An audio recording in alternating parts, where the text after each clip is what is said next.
All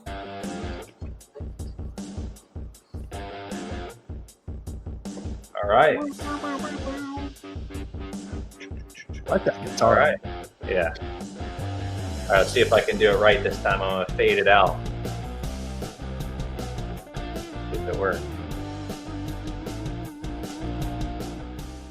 All A right. new occupation as a DJ if you can fade it out like that. We just got it. We figured it out finally on the, There what you is this, go. our sixth episode?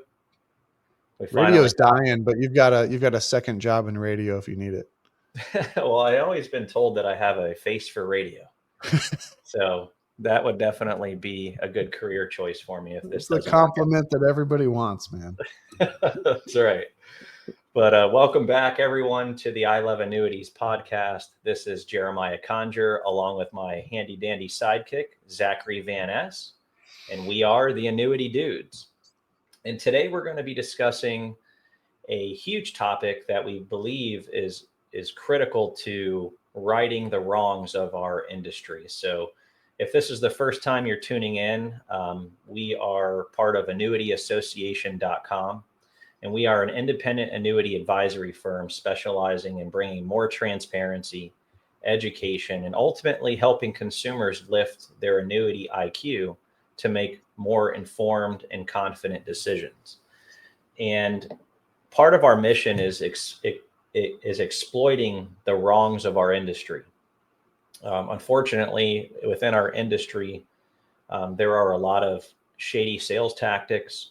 There are a lot of smoke and mirrors. There are a lot of just wrongdoings ultimately in our industry. And sometimes it's by accident, it's not intentional. It's just because of the complexity of the subject matter and some other things that we'll be covering. But the episodes is essential to helping us meet our mission of righting the wrongs of our industry. And that's to be fully transparent, to really bring light and shed light on some of the things that we see and hear that are wrong by the advisors and agents representing annuities or misrepresenting them for that matter. And this episode is titled The Massive Mistake That 99% of Annuity Buyers Make. So we're going to go right into it without further ado. So, did you know, Zach, that a staggering 70% of annuity buyers regret their decision within the first 5 years? That's right. According to industry surveys, most people who purchase annuities later realize they made a massive mistake. But why does this happen? And more importantly, how can you avoid it? Does that necessarily mean that annuities are bad? No, I wholeheartedly believe that they are good. Not all annuities are good. And majority of the time, annuities are misrepresented and misapplied or inappropriately applied to someone's overall plan. But we are going to discuss the key topics of what those mistakes are and how people can avoid them. Yeah, and one of the key things that we focus on is finding the key fit, the fit for that person's need and their criteria. To your point, it's not a one size fits all. And annuities can be an amazing tool. Whether it's guaranteed retirement income, safe market growth. However, unfortunately, most people buy the wrong annuity for their needs, especially if it's being approached as a one size fits all. But today, what we're going to do, we're going to uncover the number one mistake that 99% of annuity buyers make and how to make sure you're not one of them. Yeah, so let's set the stage here. Annuities are one of the most popular retirement investments in America. Why? Because they provide guaranteed income. It's as simple as that. It's a contractual guarantee of income in retirement. In addition, they'll also provide contractual guarantees around protection from market downturns, which ultimately leads to peace of mind for retirees in that most critical phase of their life. Yeah, and really what we see is the big problem is that annuities are often sold, not bought. And that's one thing that I've heard you say before, Jeremiah, and I've mentioned that before to some clients who have been in that position and come to us with a problem that we need to find a solution for. And really what I mean by that is most people end up with an annuity that was pitched by a salesperson rather than one that was chosen based on their specific needs. Yeah, and I think it's all about understanding how and why that occurs. We're not here to hide anything from anybody. Again, transparency is our founding pillar. That's where our firm started, was to be more transparent and figure out better ways to introduce people that can benefit from annuities to the wide world marketplace of those annuity products. And when we talk about annuities being pitched by salespeople, there are a few reasons of how that can occur or why that occurs. Um, I think the main thing is really understanding that there is, for the most part, a low barrier to entry for people to get a license to represent or offer annuities. I think that's, in my opinion, one of the biggest areas that needs to have improvement, is making it a bit more challenging to get a license to, sell annuities or offer them to people. But oftentimes the reason that these annuities are pitched are for the wrong reasons. And so let's be real that most people don't fully understand what they're buying, and they hear about these big bonuses, lifetime income guarantees, and all sorts of bells and whistles, but they don't really dig into the fine print, and they don't have a way to compare and contrast the different features and benefits from multiple annuities. Yeah, and that right there is where the trouble starts. Yeah. So what we're going to do today, we're going to break down all of this, how it happens, why these events occur, and most importantly, making sure it doesn't happen to you. So, what is the biggest mistake that 99% of annuity buyers make? It's simple. Here it is.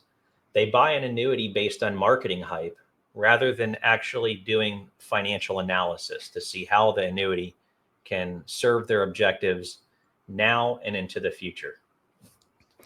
Yeah, I think you both of us have run into this before, where we've met with clients who have been put in that position, um, and really we're backpedaling and trying to find the best fit moving forward, to fit their intended need of what they came up with to begin with. I don't know if you can speak to that a little bit in your experience. Yeah, I mean, we hear it all the time. One of the things that I try to make sure that I uncover and put on the table right out of the gate in our first meeting with a prospective client is, have you been talking to other advisors or agents? And if so, what is it that, you're liking about the things that you're learning and working with them? And what are some things maybe you don't like or have some questions about? And I try to dig even deeper into what, specific products or features and benefits they're being pitched, to determine whether or not they're, who they're working with is being honest. That's really what matters most, is honesty. Again, I keep talking about transparency. And ultimately, our goal is to foster trust, and that can only be done with transparency and education. And so, as an example, I was working with a gentleman the other day, pretty well-to-do guy. He was an engineer, did a really good job saving for retirement. He's amassed a few $1 million in retirement accounts, and he's looking at securing guaranteed lifetime income for him and his wife. And he's actually looking to do about $1 million in income annuities. And of course, he came to us after working with somebody, which is common, and we encourage everybody to be working with multiple advisors on these annuities, because it is important for you to get information from different sources to validate what's right and wrong, or what have you. And so, of course, he's doing just that. And I ended up being the second advisor that he's come to. And the first group that he's working with have pitched him a particular product, very common on the market, very popular brand name. I'm not going to disclose who that is, for certain purposes there, but it's a very common product, very common brand name. And it's a brand that, they always say they're on your side. So if you can put that all together, I'm sure you can figure out who that is. And anyways, he's being pitched on this product, which is offering him a fairly competitive guaranteed income based on his needs. He's planning to defer the income for 8 years. And when he told me that was the product he was considering, I first asked him why. And he said, well, it's an A plus rated company. It's a brand and name that I know and trust. And this group that I'm working with, they're pitching me on this product and how it's the best thing since sliced bread because of a particular feature where the income can potentially increase over time.